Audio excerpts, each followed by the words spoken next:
इस कहानी की शुरुआत में हमें बताया जाता है कि लोकनी प्रजाति के लोग जमुरा नाम के राज्य में शांति से रहा करते थे और चारों तरफ खुशियां खुशियां थी। लेकिन आसमान में रहने वाले नोरिन प्रजाति के लोगों की भूमि बंजर हो गई, तो राजा ने नोरिन प्रजाति के लोगों को बचाने के लिए सैनिकों की एक टुकड़ी को रहने लायक धरती खोजने के लिए भेजा। कई दिनों के सफर के बाद नोरिन के सैनिकों ने जमुरा राज्य की खोज की और जब नोरिन के राजा अपने लोगों के साथ जमुरा राज्य में आए तो लोकनी ने उनका स्वागत किया और जमुरा में बसने के लिए जगह दी, जिससे नोरिन राजा बहुत खुश हुए और जल्दी नोरिन राज्य और लोकनी राज्य एक अच्छे दोस्त बन गए। कुछ दिनों के बाद नोरिन के राजा ने अपनी छोटी बहन सेडिसा को भी जमुरा में रहने के लिए बुला लिया। कुछ दिनों के बाद जब नोरिन राज्य के लोगों को जमुरा में रहने के लिए जगह की कमी पड़ने लगी तो नोरिन राजा की बहन सेडिसा ने लोकनी राजा से और जगह की मांग की। सेडिसा की बात सुनकर लोकनी राजा ने सेडिसा को जमुरा की धरती पर और जगह देने से साफ साफ मना कर दिया, क्योंकि अगर वो नोरिन को और जगह देते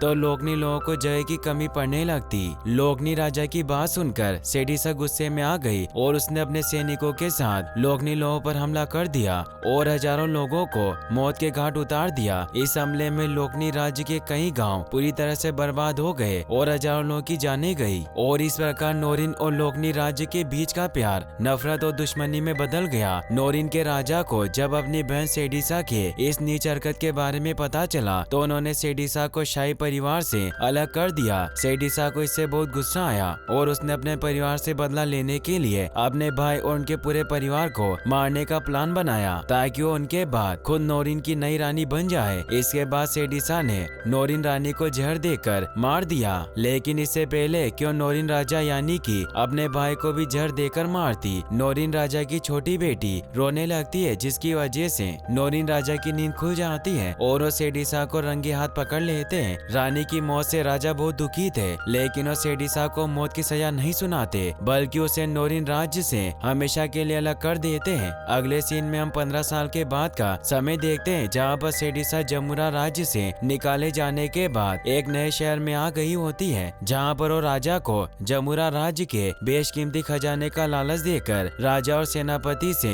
जमुरा राज्य पर हमला करने के लिए कहती है और कुछ समय बाद धोखे से शाही परिवार को मारकर खुद वहाँ की नई रानी बन जाती है और इस प्रकार एक बार फिर से सेडिसा के पास ताकत और सेना की पावर आ जाती है। अगले सीन में हम डेल्गो और फिलो नाम के दो दोस्तों को देखते हैं जो अपने पालतू जानवरों की सवारी करके आपस में रेस लगा रहे होते हैं, लेकिन इसी दौरान जानवरों का एक बड़ा सा झुंड इनके पास से गुजरता है, जिन्हें देखकर डेल्गो एक एक करके सभी जानवरों के ऊपर कूदने लगता है। लेकिन इसी दौरान एक पेड़ की डाली से टकराने की वजह से वो खाई में गिर जाता है, जिसे देखकर डेल्गो का दोस्त फिलो बहुत दुखी होता है और जोर जोर से रोने लगता है, क्योंकि उसे लगा कि डेल्गो मारा गया है। लेकिन जब वो खाई में देखता है तो उसे पता चलता है कि डेल्गो खाई में नहीं गिरा था बल्कि पास के एक पेड़ की डाल पकड़कर झूल गया था, जिससे उसकी जान बच गई। फिलो ये देखकर बहुत खुश होता है और इसी खुशी में वो एक पटाखा जलाता है, लेकिन गलती से वो पटाखा पेड़ पर बैठी एक चिड़िया के घोंसले में चला जाता है और पटाखे के ब्लास्ट होने से पेड़ में आग लग जाती है, जिससे डेल्गो और फिलो पूरी तरह से परेशान हो जाते हैं कि तभी वहाँ पर नोरिन राजा की बेटी कायला आ जाती है, जो डेल्गो से उसकी मदद करने के लिए पूछती है। लेकिन डेल्गो कायला की मदद लेने से साफ साफ मना कर देता है, क्योंकि वो एक लोकिन था और कायला एक नोरिन थी। अब इससे पहले कि और भी बातें करते,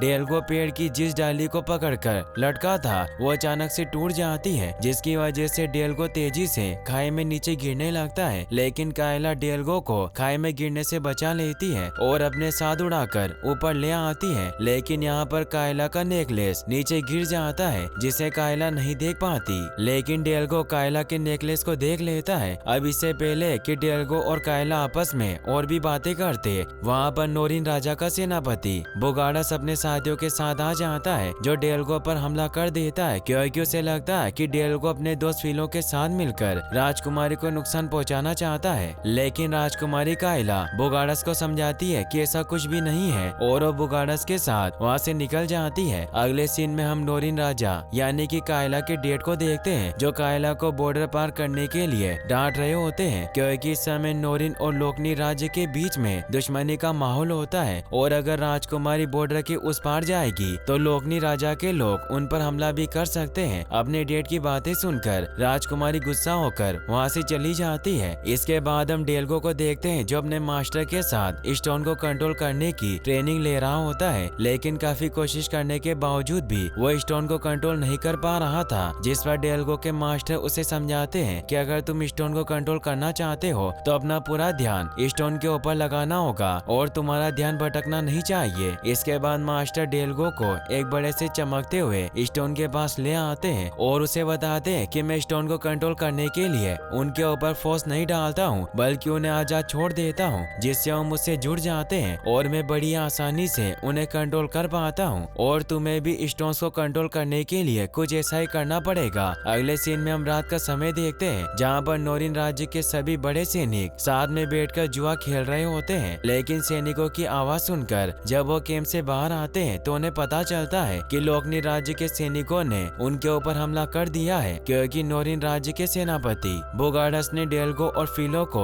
जान से मारने की धमकी दी थी। अगले दिन बोगार्डस नोरिन राजा के पास जाता है और उनसे लोकनी राज्य पर हमला करने की परमिशन मांगता है, लेकिन नोरिन राजा बोगार्डस को लोकनी राज्य पर हमला करने से साफ साफ मना कर देते हैं, क्योंकि वो नहीं चाहते थे कि दुश्मनी और भी आगे बढ़े और लाखों लोगों की जान जाए। वहीं कायला उस जगह पर नेकलेस ढूंढ रही होती है जहाँ पर उसने डेल्गो की जान बचाई थी, लेकिन यहाँ पर झाड़ियों में छिपा एक खतरनाक क्रिएचर कायला के ऊपर हमला करने के लिए आगे बढ़ रहा था। लेकिन इससे पहले कि वो कायला को कोई नुकसान पहुंचाता, वहाँ पर डेल्गो आ जाता है जो उस क्रिएचर को वहाँ से भगाकर कायला की जान बचा लेता है। इसके बाद कायला और डेल्गो देर तक बातें करते हैं और अब कहीं न कहीं वो दोनों एक दूसरे को पसंद करने लगे थे। कुछ समय बाद कायला वापस जाने लगती है, जिस पर डेल्गो कायला से वादा करता है कि अगले दिनों कायला का नेकलेस ढूंढकर उसे वापस दे देगा। इसके बाद हम नोरिन राज्य के एक सैनिक बोगी को देखते हैं जो छुपकर सेडिसा से मिलने जाता है, क्योंकि वो सेडिसा का ही आदमी था। वहीं दूसरी तरफ बोगी का साथी गिडी सेनापति बोगार्डस से बातें कर रहा था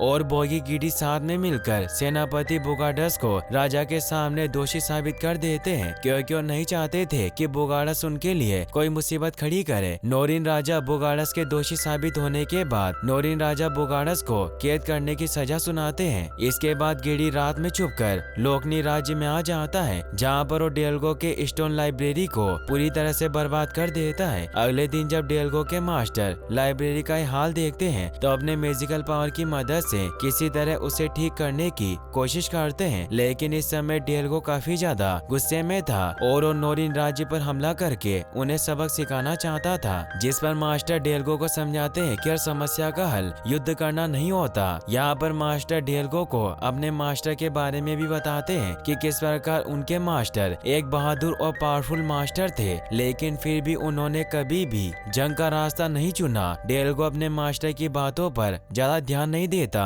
और गुस्से में वहाँ से चला जाता है। अगले सीन में हम जनरल बोगी को देखते हैं जो छुपकर सेडिसा के पास जाता है और सेडिसा के साथ मिलकर राजकुमारी कायला को किडनैप करने का प्लान बनाता है। अगली सुबह जब राजकुमारी डेल्गो से मिलने के लिए जाती है तो बोगी भी उनका पीछा करते हुए उनके साथ जाता है। राजकुमारी डेल्गो से मिलकर बहुत खुश होती है और डेल्गो राजकुमारी को अपने स्टोन्स को कंट्रोल करने की पावर की मदद से स्टोन्स को कंट्रोल करके दिखाता है। कुछ समय बाद डेल्गो राजकुमारी को उनका खोया हुआ नेकलेस वापस कर देता है, जिससे राजकुमारी बहुत खुश होती है। और जब डेल्गो राजकुमारी से उनकी मोम के बारे में पूछता है तो दुखी होकर डेल्गो को बताती है कि उनको सेडिसा ने मार दिया। इसके बाद डेल्गो भी राजकुमारी को अपने पेरेंट्स के बारे में बताता है कि जब वो छोटा था तो नोरिन राज्य और लोकनी राज्य के बीच में हुए युद्ध में उसके मोम डैड मारे गए। डेल्गो की बात सुनकर राजकुमारी डेल्गो को समझाती है कि हमें पुरानी बातों पर ज्यादा ध्यान नहीं देना चाहिए और लाइफ में आगे बढ़ते रहना चाहिए। जिस पर डेल्गो गुस्से में राजकुमारी से कहता है कि इसमें सारी गलती तुम लोगों की है, क्योंकि तुम्हारी धरती खत्म होने के बाद हमने अपनी धरती पर तुम्हें रहने के लिए जगह दी, लेकिन तुम लोगों ने हमारे ऊपर ही हमला कर दिया। डेल्गो की बात सुनकर राजकुमारी डेल्गो को समझाती है कि उनके ऊपर हमला करने वाले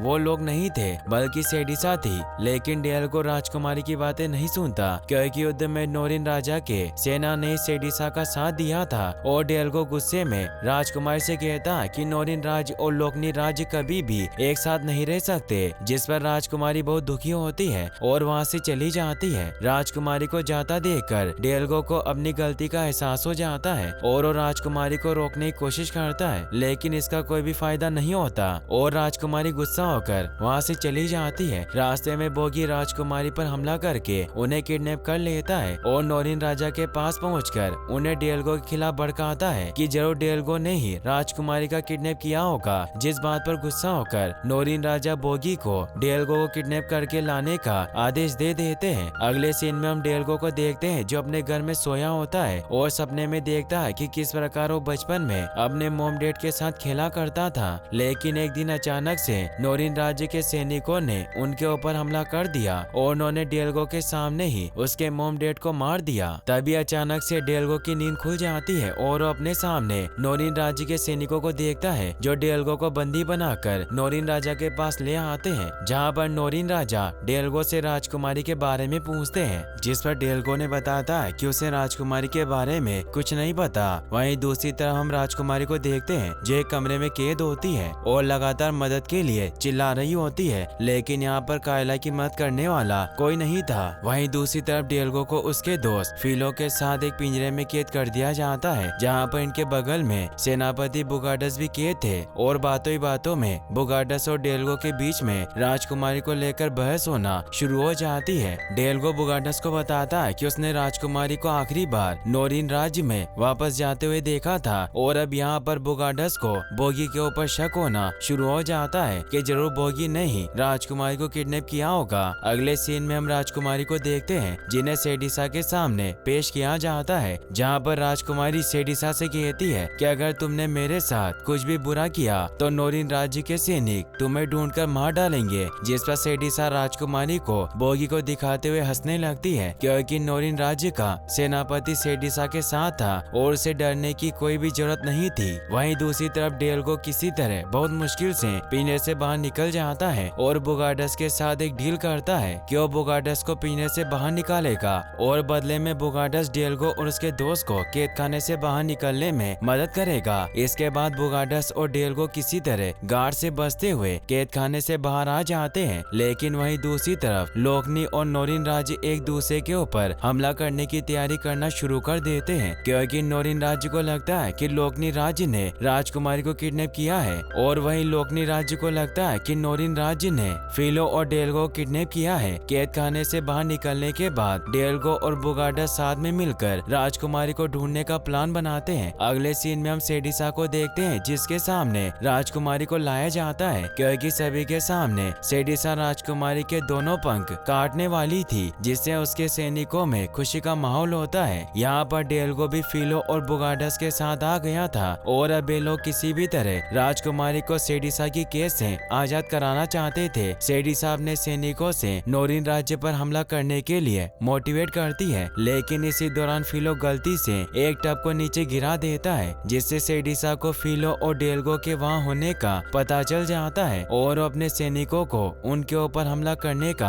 आदेश दे देती है, जिससे चारों तरफ भगदड़ मच जाता है। और इसी मौके का फायदा उठाकर डिएगो राजकुमारी को आजाद करा लेता है और ने वहाँ से जाने के लिए कहता है, जिसके बाद राजकुमारी वहाँ से अपने राज्य की तरफ निकल पड़ती है। लेकिन रास्ते में सेडिसा का एक सैनिक राजकुमारी का पीछा करने लगता है क्योंकि एक बार फिर से राजकुमारी को बंदी बनाकर अपने साथ ले जाना चाहता है, लेकिन अब यहाँ पर राजकुमारी को बचाने के लिए बुगाडस भी आ जाते हैं। वहीं दूसरी तरफ डिएगो अभी भी सेडिसा के सैनिकों के बीच में फंसा हुआ था, लेकिन फिर भी वो किसी तरह अपने स्टोन्स को कंट्रोल करने की पावर का इस्तेमाल करके सेडिसा के सैनिकों से बचकर वहाँ से निकल जाता है और बुगाडस भी किसी तरह बहुत मुश्किल से राजकुमारी का पीछा कर रहे सैनिक को मारकर राजकुमारी को बचा लेते हैं। वहीं दूसरी तरफ नोरिन और लोकनी राज्य की सेनाएं आमने सामने होती है और जैसे युद्ध का बिगुल बजता है वो एक दूसरे पर टूट पड़ती है और उनके बीच में एक खतरनाक युद्ध होना शुरू हो जाता है। अब सेडिसा भी अपनी सेना के साथ नोरिन राज्य में आ जाती है, जहाँ पर वो अपने भाई यानी कि नोरिन राजा को बंदी बना लेती है। नोरिन राजा को जब पता चलता है कि सेनापति बोगी भी सेडिसा के साथ मिला हुआ है तो बोगी से इसका कारण पूछते हैं, जिस पर बोगी नोरिन राजा को बताता है कि तुम एक कमजोर राजा हो और मैं हमेशा से चाहता था कि सेडिसा नोरिन की नई रानी बने ताकि नोरिन एक बार फिर से